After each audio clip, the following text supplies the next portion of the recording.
Next topic, graph between potential difference V and current I. Before this, we know that this is the conductor and I be the current passing through this conductor. When it is possible only when we create potential difference across this conductor, and this is the potential difference across this conductor.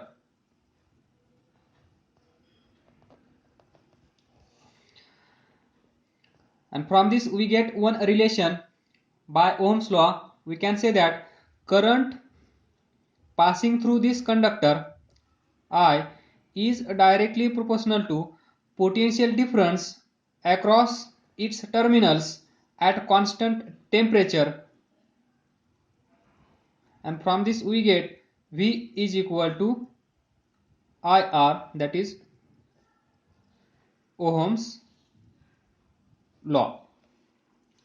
Now we will discuss the graph between potential difference V and current I which is passing through this conductor.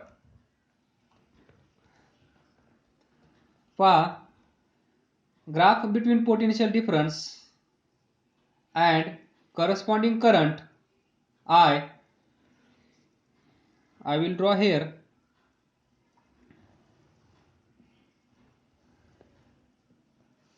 If potential difference V is taken on x-axis and current passing through this conductor I is taken on y-axis. Here is the origin 0 0. पहा जेव्हा याच्या readings घेतल्या potential difference at one point and current passing through conductor at same point अशा number of reading घेतल्यानंतर हे पाहायला भेटलं, तो जो ग्राफ असेल तो ग्राफ असेल स्ट्रेट लाईन आणि पासिंग थ्रू ओरिजिन. तो जो ग्राफ भेटला तो ग्राफ असा भेटला, straight line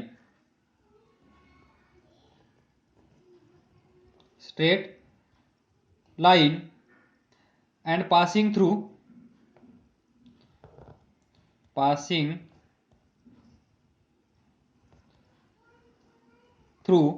origin. Passing through origin पहा,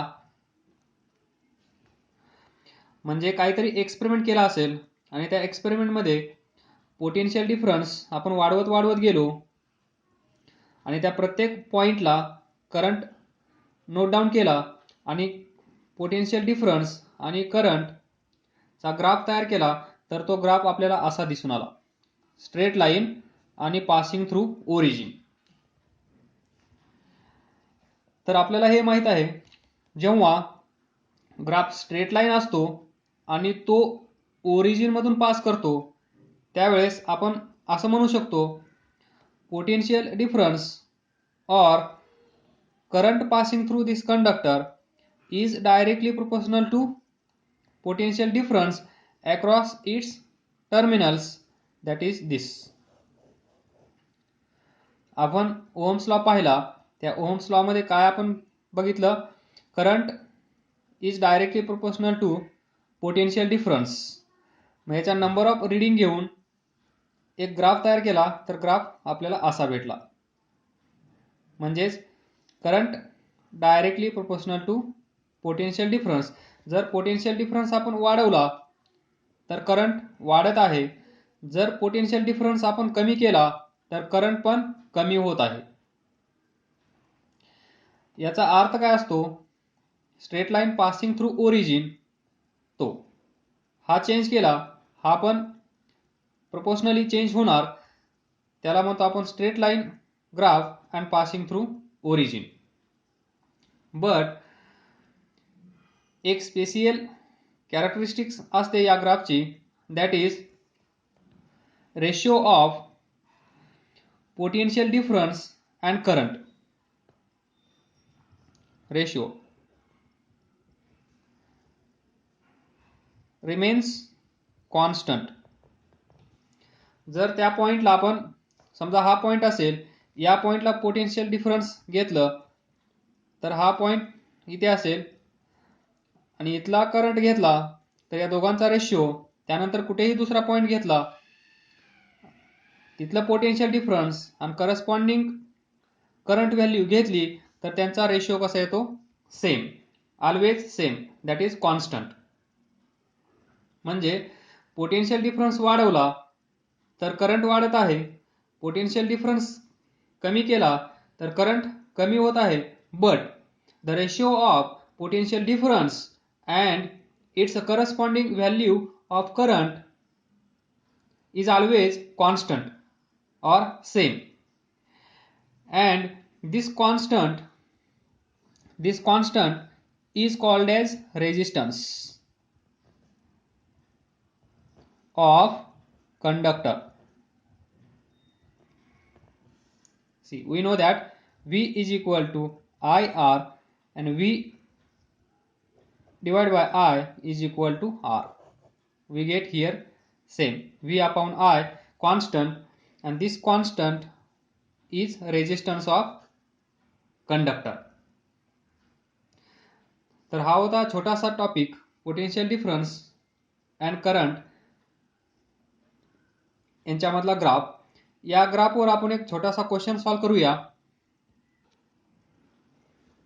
पहा question, the values of current flowing a coil for the corresponding values of potential difference V across the coil are shown below. Values of current in ampere 0.05, 0.10, 0.20, 0.30 and 0.4, and potential difference in volt 0.85, 1.70, 3.5, 5.0 and 6.8. Plot the graph between potential difference and current and calculate the resistance of coil. त्या कॉइलचा resistance किती असेल हे आपल्याला graph draw करून काढायचं आहे. पहा, we have seen that this graph potential difference along x-axis, current along y-axis, and we get straight line graph passing through origin. In this case, the ratio of potential difference and its corresponding value of current gives a constant, and this constant is a resistance of that conductor. तर आपल्याला काय करावं लागेल, एक axis घ्यावी लागेल, that is x axis, त्यावर potential डिफरन्सच्या value दिलेल्या आहेत. वाय ॲक्सिसवर करंट घ्यावा लागेल आणि असा ग्राफ भेटेल. मग तिथे आपण रेशिओ ॲक्च्युअली फाइंड करूया. तो होता रफली ड्रॉन. आता आपण ॲक्च्युअल स्केलनी काढूया. पहा, potential difference along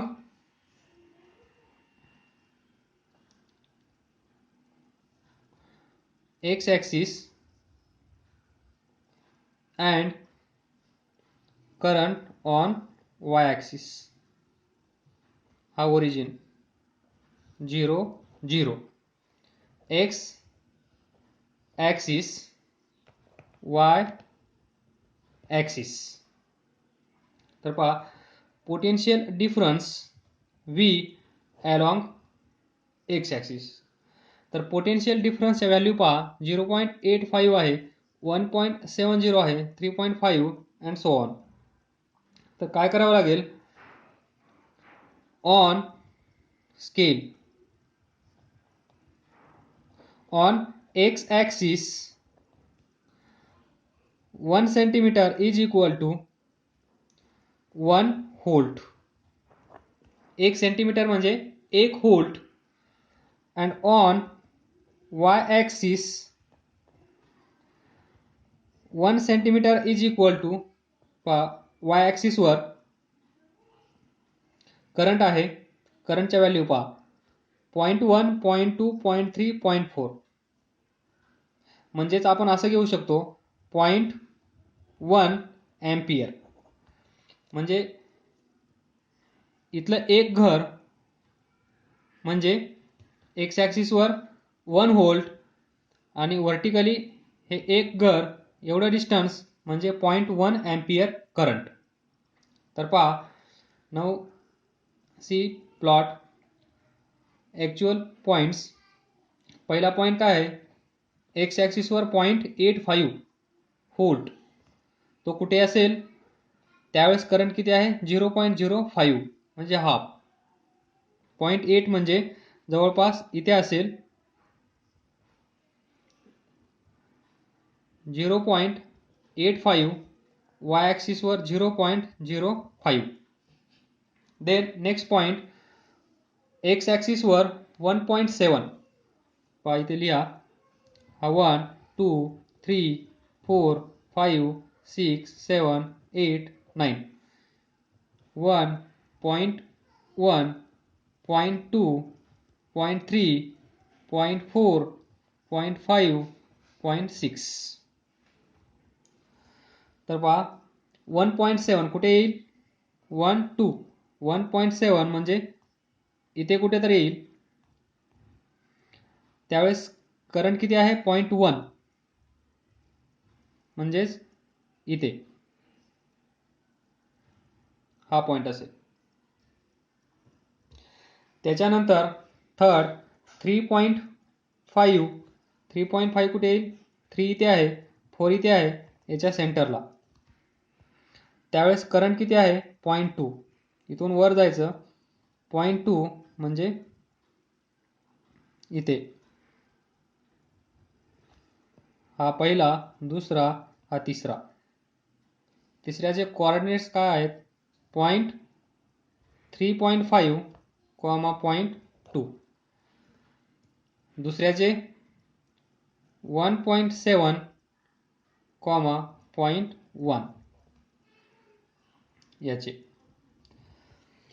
fourth point 5 volt म्हणजे इथे 5 पहा 5च्या वर आणि 0.3 एम्पियर करंट इकडून हे 0.3 इकडून, तर हा पॉईंट असेल इथे म्हणजेच 0.5 0.3 हा फोर्थ पॉईंट. Then fifth 6.8.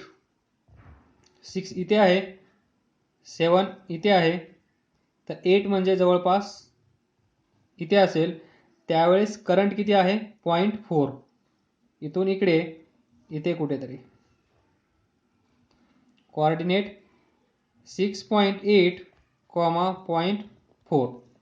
तर पहा draw line passing through these all points.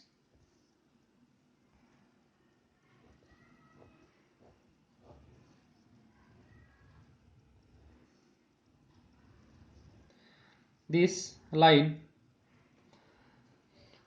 should pass through origin and should be straight line, as we know that potential difference and current are proportional to each other. Potential difference वाढवला current वाढणार, potential difference कमी केला current कमी होणार. तर आता काय करायचं आहे आपल्याला रेशिओ घ्यायचा आहे. कुठलाही एक पॉईंट घ्या. नाव name it point A, point B, point C, point D and point E. See, at point E we can take ratio of V by I. So what is potential difference at point E is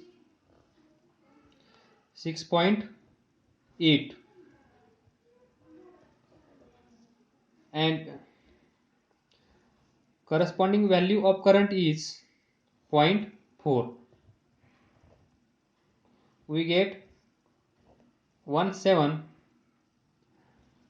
ratio of V by I, and we know that ratio of potential difference and current is resistance of that material. So we get resistance 17 ohm of this coil. ही जी coil आहे याच्यामध्ये use केलेली त्या कॉईलचा resistance किती असेल R coil is equal to V by I. V 6.8, current corresponding 0.4, we get 1/7 ohm.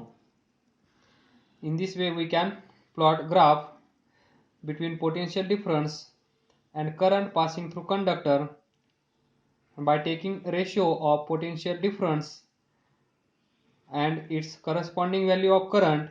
We get the resistance of given material.